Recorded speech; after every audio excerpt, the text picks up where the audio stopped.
best podcast, the Idlecast.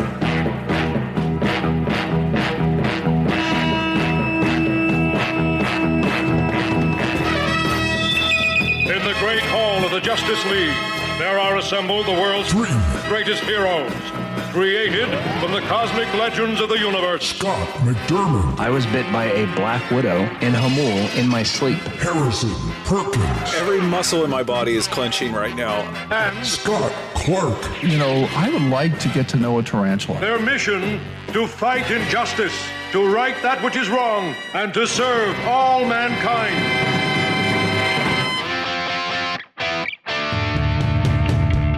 Ladies and gentlemen, the Super Friends. Good morning, Vietnam! We'll do it live. No. We'll do it live. Are you not entertained? Are you not entertained? Is this not why you are here? Hello, my friends. Hello. Hello. My fellow students. Is that what? Steve Buscemi. I don't think I've ever seen the film in which he did that, but, or maybe it's a TV show where he's pretending to be a student, but he's an undercover cop or something. Hello, my fellow students.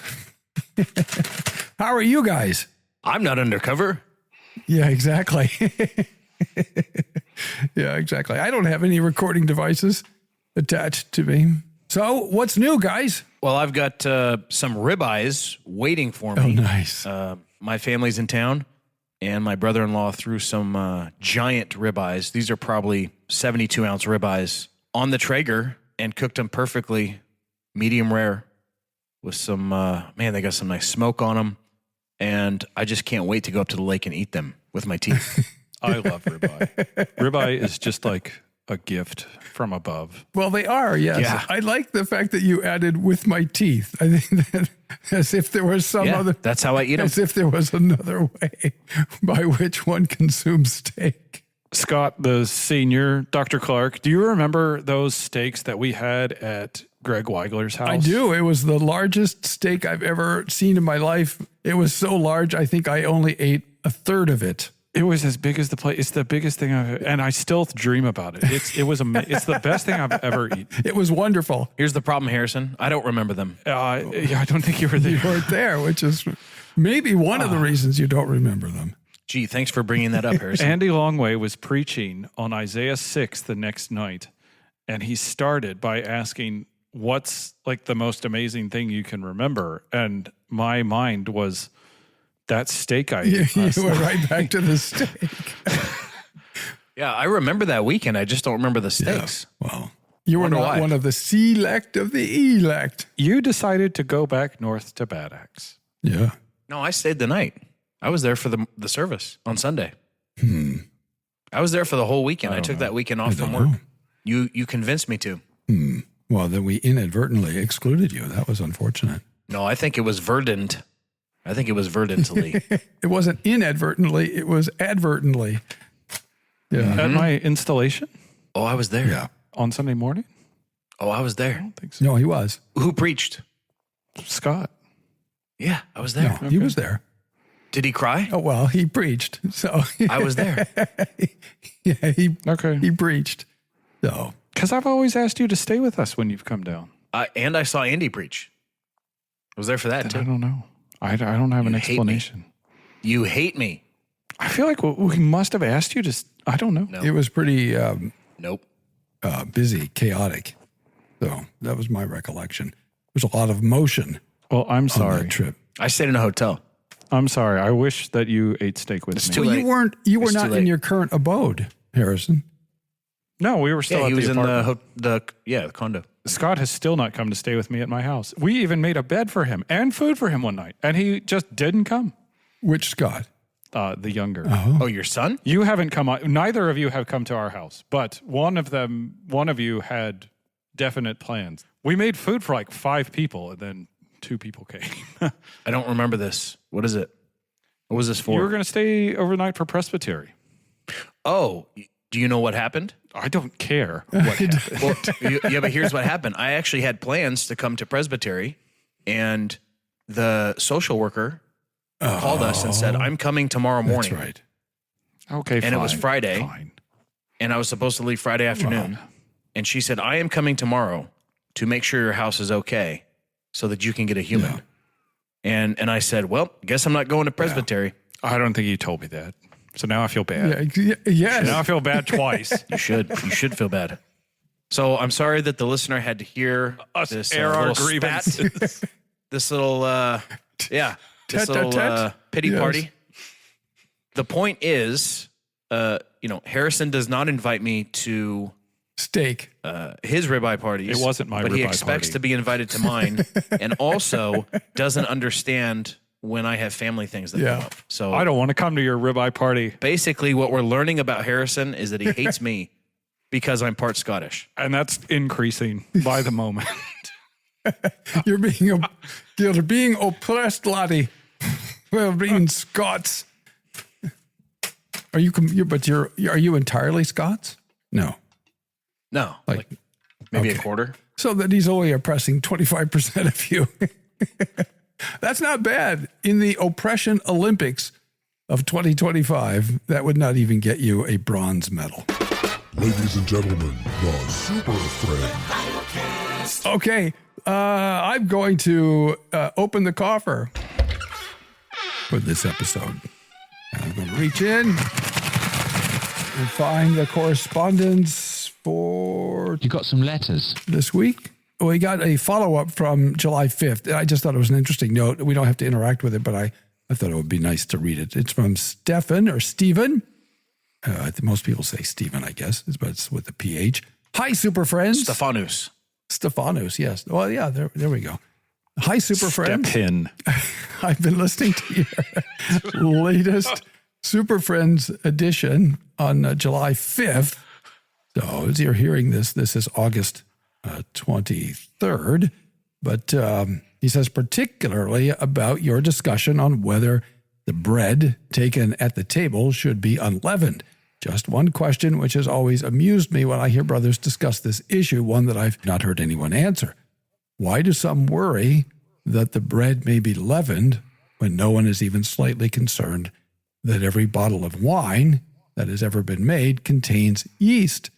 Yeast is part of the very definition of wine. If the argument is a little leaven leavens the whole lump, then the wine should be unleavened also. And that would mean no wine at the supper. Keep up the great work. Anyway, I thought that was an interesting point. This is the Heidelcast. All right. The question here, the first question is from Roy, who says, I wanted to let you know how much I appreciate you personally having taken the time to help me through my previous rejections of paedobaptism. So he's no longer rejecting paedobaptism and fully embracing the Reformed position. And he mentioned Danny Hyde's book. He says, your interview with Keith Foskey helped me to open my eyes to more than just soteriology and ecclesiology in being reformed. And then the printer doesn't like to print these emails correctly. He goes on to say, also, I want to let you know how much I enjoy the Super Friends episodes, as I'm sitting in the midst of good friends, bantering and heckling one another and speaking of theology as I do with folks, etc. So all this to say, he searched the Heidel blog for anything on the subject of calling pastors / priests father and couldn't find anything on it and wants to know what we think about that. Should you call a minister? We don't have priests in the PNR churches. Jesus is our priest. Nobody else is a priest. And we don't have altars, by the way. I prefer to be called Lord, but if you want to call me Father, I will permit this. The last altar was the cross, so we're done with altars. We don't have sanctuaries anymore, by the way, except in heaven. We have auditoriums. But those things apart, why don't people call us Father? What's the issue with that? I'm fine with it. You can call me Father all you want. As a pastor. Especially the little one. The littlest McDermott should Okay, well, call Thea you can call you Father, but should your members of your congregation call you Father? So don't we kind of have this tension where, I mean, one of the traditional opening gambits is fathers and brothers. Well, they're fathers in the faith, but are they fathers insofar as they are ministers or elders? I don't raise that as an excuse. Yeah.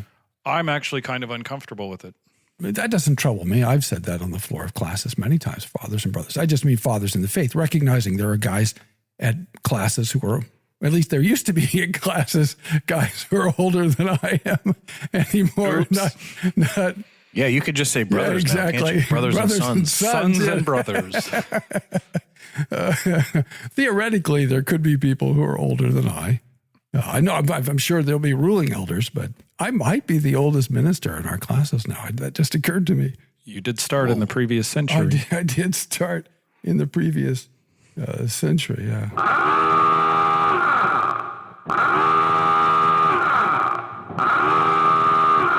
That's kind of a depressing thought. It had never occurred to me before. But anyway. No, you're a font of wisdom. Yes. I would love to hear why I shouldn't be called father. Yeah. Because you asked us, but it sounds like you have something in mind why I should tell people to stop calling me that. I guess it's, do I have anything concrete? Why is Domini better? Well, it's somewhat problematic in a way. I mean, it's a way we've talked in the Dutch Reformed churches about, sort of domineering ministers, but it's not a flattering thing. I mean, there was a time when maybe the people said to the minister Domini, as a term of respect. Today, if somebody calls somebody a Domini, it's not usually a term of respect.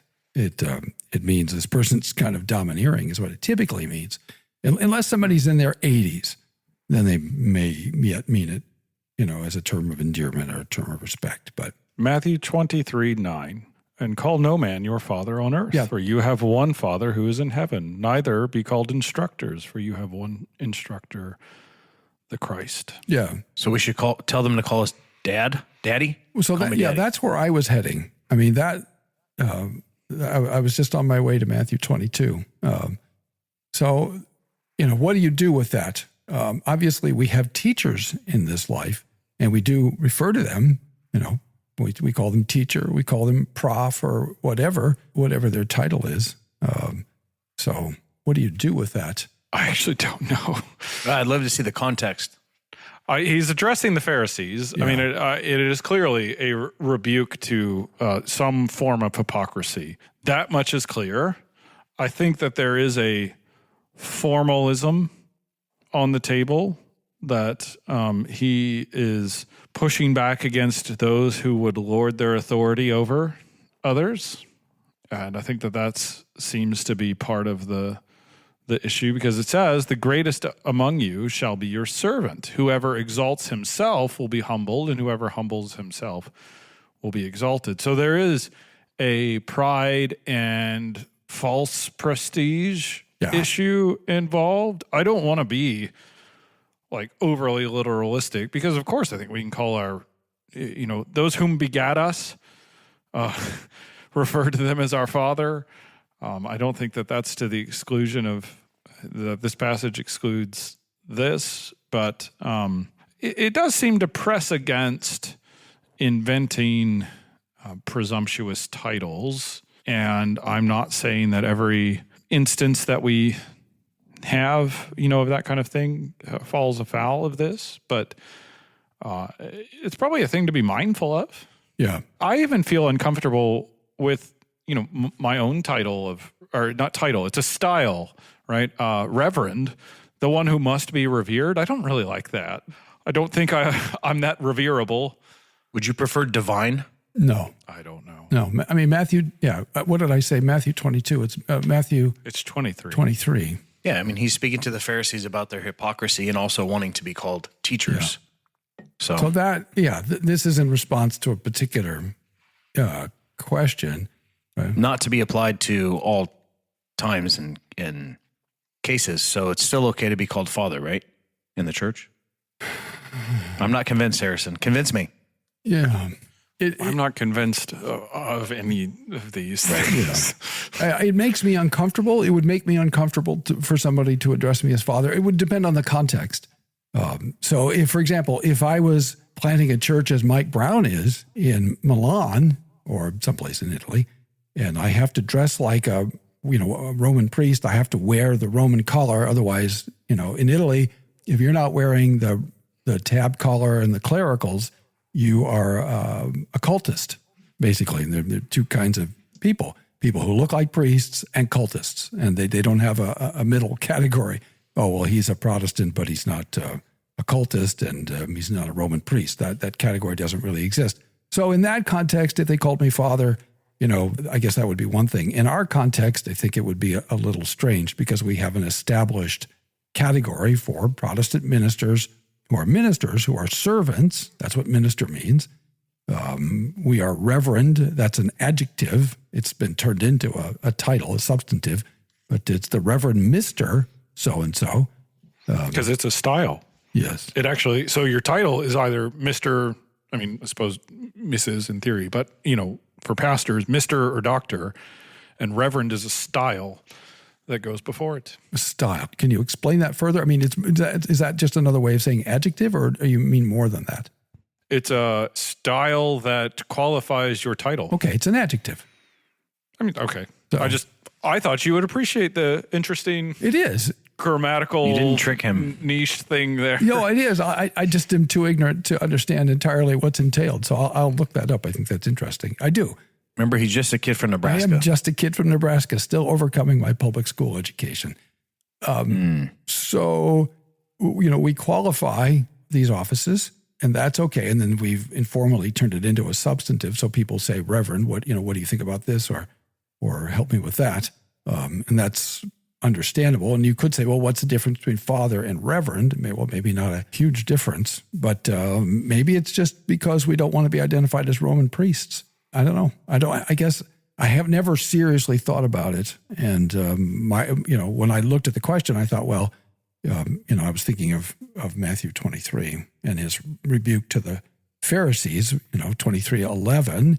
The greatest among you shall be your servant. Whoever exalts himself will be humbled, and whoever humbles himself will be exalted. But woe to you, verse 13, scribes and Pharisees, hypocrites, for you shut the kingdom of heaven in people's faces, for you neither enter yourselves nor allow those who would enter to go in. So it's part of the woes against the scribes and Pharisees, and you don't want to be identified with that. So that was my initial response, but I think I'm a little bit with Harrison. The archbishops get called Your Grace. No one has called me that. Yeah, that's... See, I wouldn't want to be called Your Grace.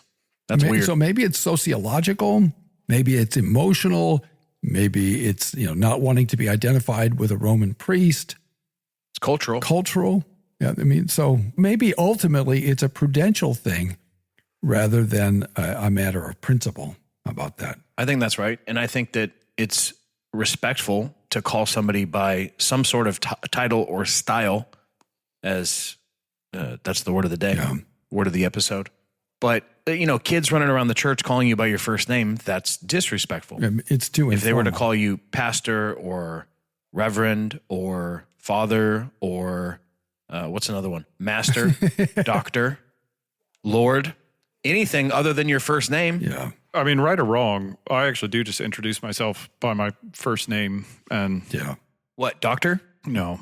Very few, if anybody, calls me Dr. Perkins. If you're ever in a context with me where I insist on someone calling me Dr. Perkins, you should probably walk away because it's about to get heated, and I really dislike that person. Ooh, I want to see this. It's just hard to do. It's hard to get Harrison that wound. Yeah, there's a very short list of people where that would come about. And everyone on that list is Scottish. No. 25% Scottish. I imagine that my sort of reticence to insist on sort of that formalism comes from, personal experience. The pastors that I've had that did insist on those things proved to be very poor pastors. In fact, 2 of them have been defrocked. Yikes. 2 of the 3 who did, and the 4 pastors with whom I worked in a sense of employed. One, Harry Reeder always used to. I was never comfortable doing it. He used to always tell me to call him Harry, and that was fine. Right. And in hindsight, now that I'm in the same predicament where some people do sort of come in with the formal this or that. I regret not listening to him because I think he was genuinely asking. But, the pastor with whom I worked in Northern Ireland, who 40 years in the ministry, years of service as a missionary in Afghanistan, he didn't insist on these kinds of things. And those who have this penchant for, I need to use my title, there have seemed to be problems there. And so I'm just really personal. I'm not saying that it always means a problem. I am saying I'm personally reticent about that sort of thing just because I associate it with that. Outside of class, I don't ask the students to call me anything but Scott. But in class, I think, it's helpful for clarity, for one thing, if they call me prof or whatever.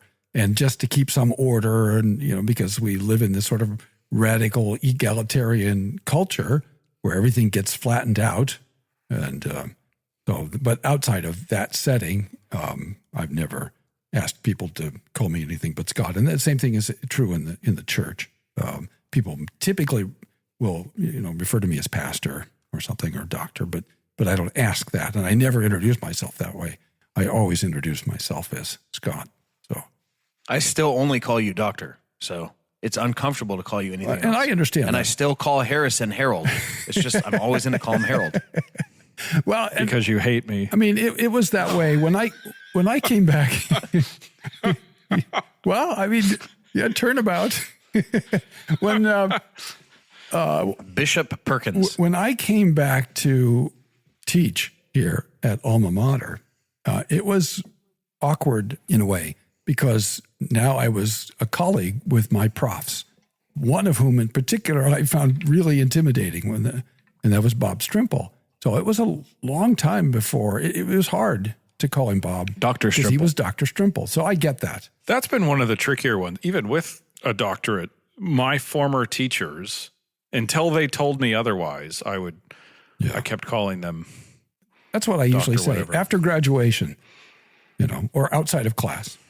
But I get why that's difficult. There's a certain relationship there, and it's a kind of an emotional barrier to overcome. You ready for the next question? Call or text now. 760-618-1563. Well, let's read some emails, shall we? All right, let's do that. Yes.